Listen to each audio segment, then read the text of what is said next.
Hello friends, welcome to our channel. என்னோட இணைந்திருங்கள். இன்றைக்கி நம்ம இந்த வீடியோவில் ஒரு கருணக்கிழங்கு, அதாவது சேனக்கிழங்குன்னு சொல்கிறேன், இந்த கருணக்கிழங்கு எப்படி ஃப்ரை பண்ணலான்றதை நம்ம பார்க்கலாம். இதில் என்ன புதுசாக இருக்குதுன்னு பார்க்குறீங்களா? நார்மலாக நம்ம வறுக்கிறதுக்கும் இதுக்கும் கொஞ்சம் டிஃப்ரெண்ட் இருக்குது. எப்படி செஞ்சோம்னா 1 கிலோ கருணக்கிழங்கு கூட நம்மளுக்கு பத்தவே பத்தாது. வீட்டில் இருக்கவங்க எல்லாருமே ரொம்ப விரும்பி சாப்பிடுவாங்க. அதனால நீங்களும் இதே மாதிரி ட்ரை பண்ணி பாருங்கள்.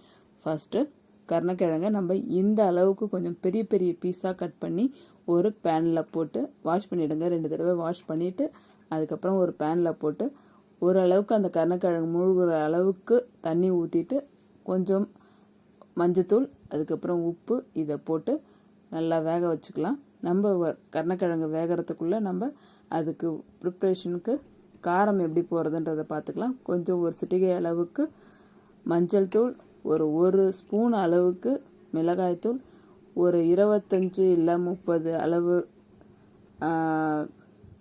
மிளகு, அதுக்கப்புறம் அதுக்கு தேவையான உப்பு. இது எல்லாத்தையும் நம்ம ஏற்கனவே உப்பு போட்டிருக்கோன்றதால உப்பு கொஞ்சம் கம்மியாக போட்டுக்கலாம். கொஞ்சம் சோம்பு, இது எல்லாத்தையும் போட்டு நல்லா அரைச்சி எடுத்துக்கலாம். இது கூட கொஞ்சோண்டு புளி போட்டுக்கலாம். ஒரு சில சமயத்தில் கருணக்கிழங்குல அரிப்புத்தன்மை அதிகமாக இருக்கும், ஒரு சில சமயத்தில் நல்லாவே இருக்கும். அதனால் நம்மளுக்கு எதுக்கு ரிஸ்க் எடுப்பானேன்றதுக்காக கொஞ்சோண்டு ஒரே ஒரு கொட்டை புளி எடுத்து இதில் கரைச்சி அதையும் சேர்த்துக்கலாம்.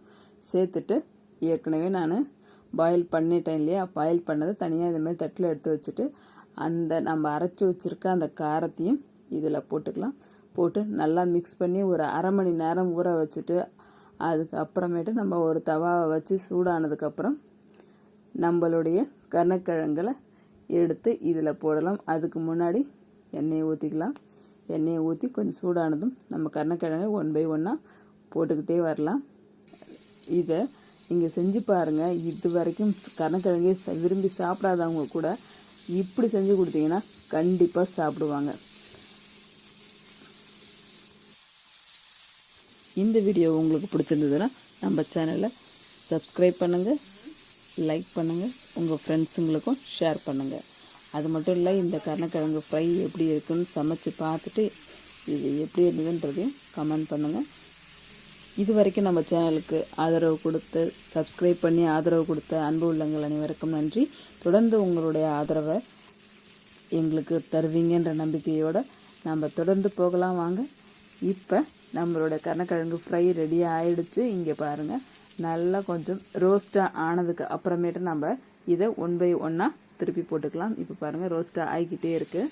இப்போ ரோஸ்ட்டாக ஆகிடுச்சு. கொஞ்சம் நேரம் கழிச்சு ஒரு 5 minutes கழிச்சு நம்ம திருப்பி போட்டுக்கலாம். இதுமாரி ஒன்றா திருப்பி போட்டோம்னா நம்மளோட கருணக்கிழங்கு ஃப்ரை நல்லா ரோஸ்டடாகவும் உள்ளே கொஞ்சம் சாஃப்டாகவும் நல்லாவே இருக்கும், டேஸ்ட்டாகவும் இருக்கும். இது கண்டிப்பாக குழந்தைங்கலேருந்து பெரியவங்க வரைக்கும் எல்லாருக்குமே ரொம்ப ரொம்ப பிடிக்கும். கண்டிப்பாக நீங்கள் உங்கள் வீட்டில் ட்ரை பண்ணுங்கள். ட்ரை பண்ணி பார்த்துட்டு எனக்கு சொல்லுங்கள். ரெடி ஆகிடுச்சு நம்ம கருணக்கிழங்கு ஃப்ரை. இன்னொரு சைடும் நல்லா ரோஸ்ட்டாக ஆகிடுச்சுன்னா ரெடி ஆகிடும். இதை குவான்டிட்டி செய்யும்போது கொஞ்சம் நிறையவே செஞ்சுக்கலாம். ஏன்னா எல்லோரும் விரும்பி சாப்பிடுவாங்கன்றதால கொஞ்சம் நிறைய செஞ்சு கண்டிப்பாக சாப்பிடலாம். 1 கிலோ செஞ்சாலும் இன்னும் செஞ்சீங்களா அப்படின்னு கேட்குற அளவுக்கு இதோட டேஸ்ட் இருக்கும். ட்ரை பண்ணி பாருங்கள். Thank you viewers.